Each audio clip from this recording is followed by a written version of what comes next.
Click the first link in the description for the best Askreddit content.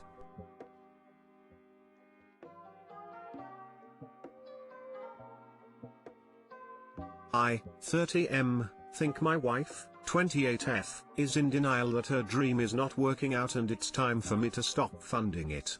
Trying to find the gentlest way to convince her. My wife Erin, together 4 years, married for 2, really loves designing clothes. She got a degree in fashion design and even lived in NYC for a year helping put together costumes for Broadway. So she's not a hack by any means. When we met she was working for a super high-end clothing line I had never heard of. But Erin had a dream of going out on her own and opening some little boutique place where she could design clothing and sell it. After we got married a couple years ago we moved states, and she decided that was her time to follow her dreams. And I encouraged her at that point because I made enough to support us anyway, so it was pretty risk-free. I don't know a whole lot about fashion or running a business, so I stayed pretty hands-off for the most part. Erin never did get around to getting a storefront, thankfully, but she started making clothes in our apartment and set up a whole website and everything for it. Anyway, we are now 20 or so months into this venture. Every couple months she has needed to ask for money for materials, website stuff, marketing,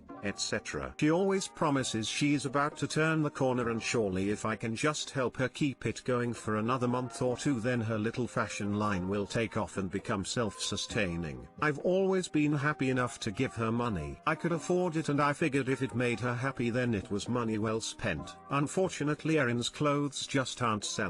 Our apartment is full of clothes she has made but hasn't been able to sell. I know it hurts her for them to just be sitting around because she puts a lot of love into each one. She manages to sell a few things here and there, but the amount she has made from each item wasn't even enough to cover the costs of making it. Lately her big promise has been that she just needs to ride through COVID, because that is surely the reason no one is buying her clothes, and if she just makes it through then she'll start making a profit and will get her storefront and it will all be fine. But fortunes have changed and I can't afford to keep funding it the way I have been. So unfortunately I'm going to have to tell her when she runs through what she has now, she's just out of luck. It hurts to say that because she is very talented and I honestly do love the clothes she makes, and she looks so happy when she is designing her clothes, but for whatever reason they just weren't selling and we can't keep it going. Erin seems in denial about it though and I don't think she will be able to accept that very easily. I've burned through 2 or 3 dreams in my life so I know it really sucks when you hit that point that you realize something you really want just isn't going to pan out. What is the kindest way to let her know I can't fund her anymore and get her to accept that the world just wasn't ready for her little fashion line? And how can I get her to see that she isn't being a failure by throwing in the towel at this point? Any advice is very welcome. Too long didn't read. I've been funding my wife's attempt to start a clothing line almost 2 years in and it just isn't sustainable. How to tell her I can't fund her anymore and it is time to move on to something else. I think you don't even have to make it about how optimistic you are for her chances, just keep it to the financial reality. You can't afford this any longer. There was a time when you could and now you can't. Lay out all of the numbers if need be. She can keep her website up to try to sell the clothing she still has, but you can't contribute to her making more product or additional marketing. She will have to find another source, either going to work full-time or part-time somewhere to fund herself, or just put it completely on hold for a while. Practical advice from one designer to another. Get her onto Instagram and Facebook promotions. She can buy adverts from as little as $1 per day and sell out within a week. She just needs decent product photos. Has any of this money ever been spent on a photographer and a model? I suggest you approach her with the "I want to keep supporting you but I can't do that financially anymore, so I want to support you by helping you speak with a financial advisor and a business advisor so you can make a proper business plan." She needs a plan. Trying to start a business without a business plan and financial plan, including market analysis, projections, etc., means she will have very little likelihood of getting loans if she needs them or succeeding. Help her speak with experts and then, if they deem her dream unrealistic, they can be the ones to tell her that, not you. Well, for one, she doesn't have to give up. She can get a part-time, or even full-time, job to fund her own business until it takes off. Secondly, clothes are really hard to sell because within the past few years there are now thousands of online stores that sell many clothes items for very cheap. I think it's a great idea for her to stop making new clothes and try to sell the clothes she has. Also, you should send me a link or something. I am a fashion freak and I'm super interested.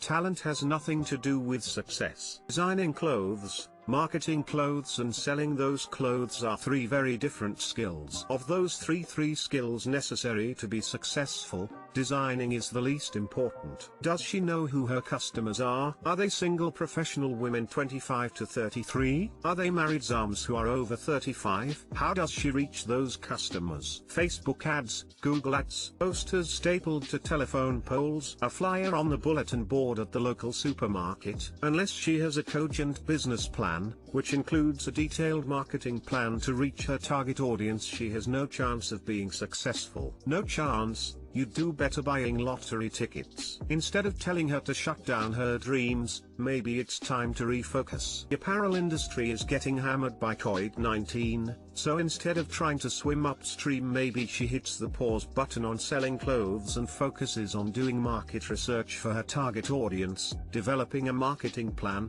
a sales plan, and an operational costs plan, and while she's researching and planning, she can get a job to create cash for when things open up again.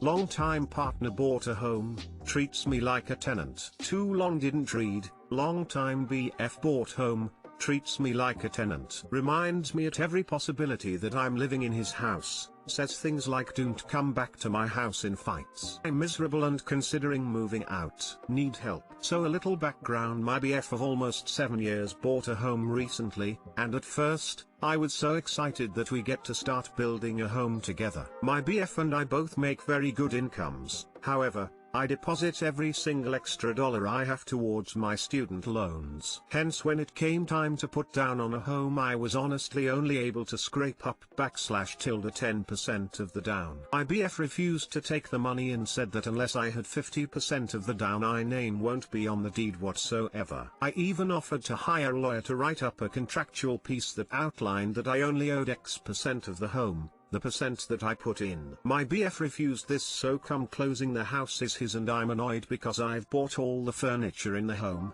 a couple of grand on the couches, TVs, rugs, all the things that make the home a home, and he's starting to ask me to help pay for appliances and restoration costs. My BF has also stopped paying for any groceries and food because he says that he's housebroke, so I've been supporting us on that end for a month or two now. TBH, at this point, I have accepted my BF for the stingy person that he is and let all things slide. The thing that really bothers me is that he says things like don't come to my house. You're being too loud in my house, you need my permission to paint this room XYZ, essentially treating me like a tenant. TBH, worse than a tenant, because no landlord has never said don't come to my house. Reddit, what do I do? Am I in the right to be very annoyed to the point where I want to find my own place? Note that I can easily rent another place myself, or even buy a cheaper smaller condo of my own. This landlord/tenant relationship is miserable to me and I really need advice. Thank you. Update: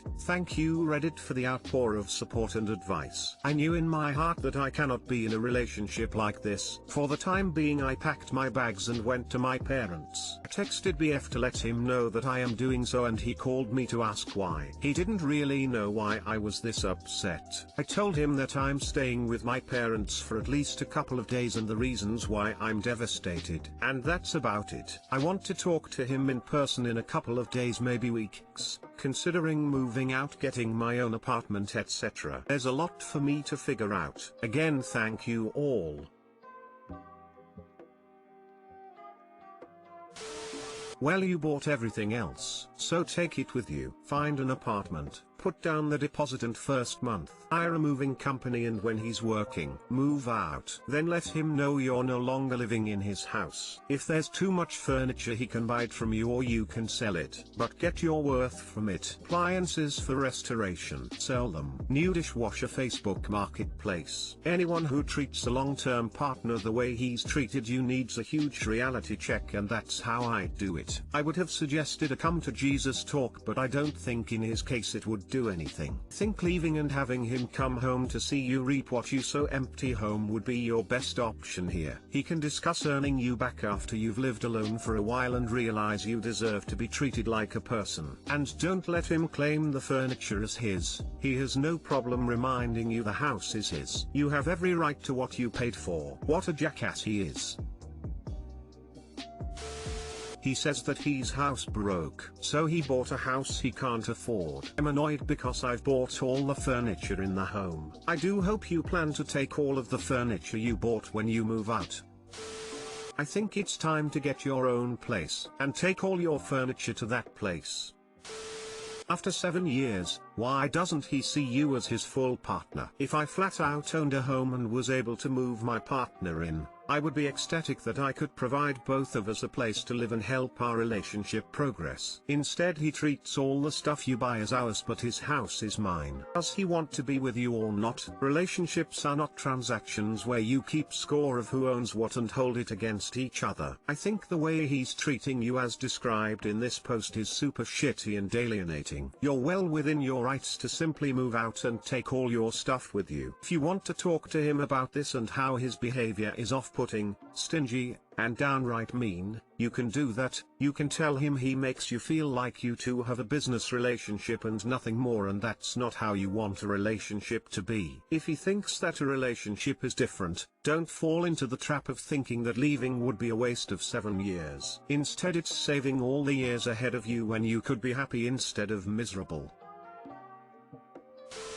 I think this is a very clear sign that you two aren't compatible. You can't force him not to be selfish, it's who he is, and if he can't see past his own nose, there's nothing you can do about it, unless you want to keep letting things slide. Thanks for your input. I think this is very true. I can't change him and have forced myself to accept so much, but this house thing is too much.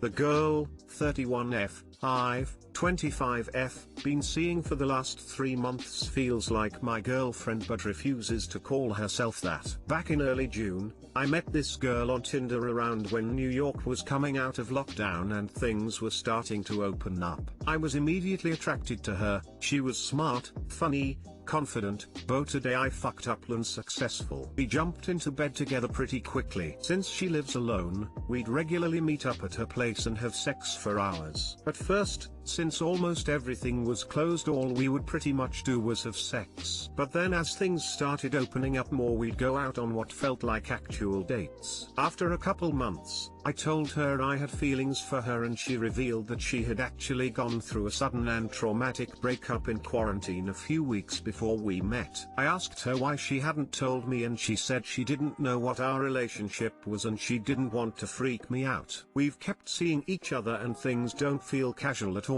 anymore. We text all day every day, take weekend bike trips to the beach or go hiking, watch movies and snuggle. I've even met some of her friends. She feels like my freaking girlfriend. And yet, when I ask her if she wants to be my girlfriend, she tells me we haven't been dating long enough and she's not ready to be anyone's girlfriend yet. I asked her if she's gone on dates since we met and she said a couple, but they were all one-offs and they didn't even kiss. My friends say I need to give her more space, but it's been 3 months and I really like her. Sometimes I even feel like I love her. I feel like if I don't try and see this through, I'm going to regret it. At what point do you walk away from someone you really care about? Too long didn't read. I've been dating a girl for 3 months. We text constantly and see each other nearly every other day, and it feels like we're in a relationship, yet she says she doesn't want a girlfriend. I'm confused.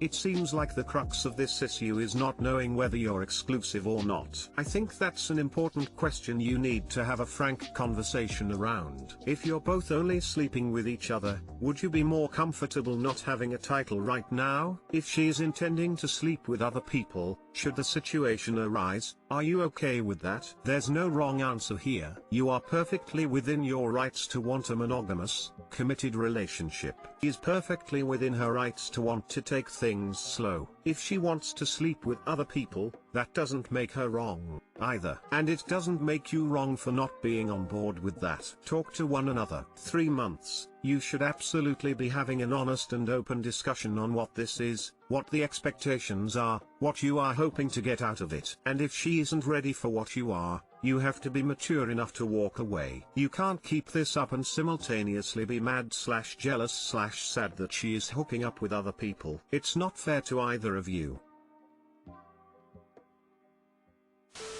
3 months is a fairly reasonable timeline to know whether you'd like to make something exclusive or not. I don't think you're moving too fast or doing well on the second date with this timeline. That said, it's clearly too fast for her, which is also fine. Everyone and every relationship moves at their own pace. My recommendation would be to set yourself a deadline, maybe a month or 2 from now, but don't tell her about it. Shelve the girlfriend talk, i.e., don't mention anything about her being your girlfriend or not being your girlfriend, and just date her until you hit that deadline. Then talk to her again about being your girlfriend. If she's still not interested, you move on.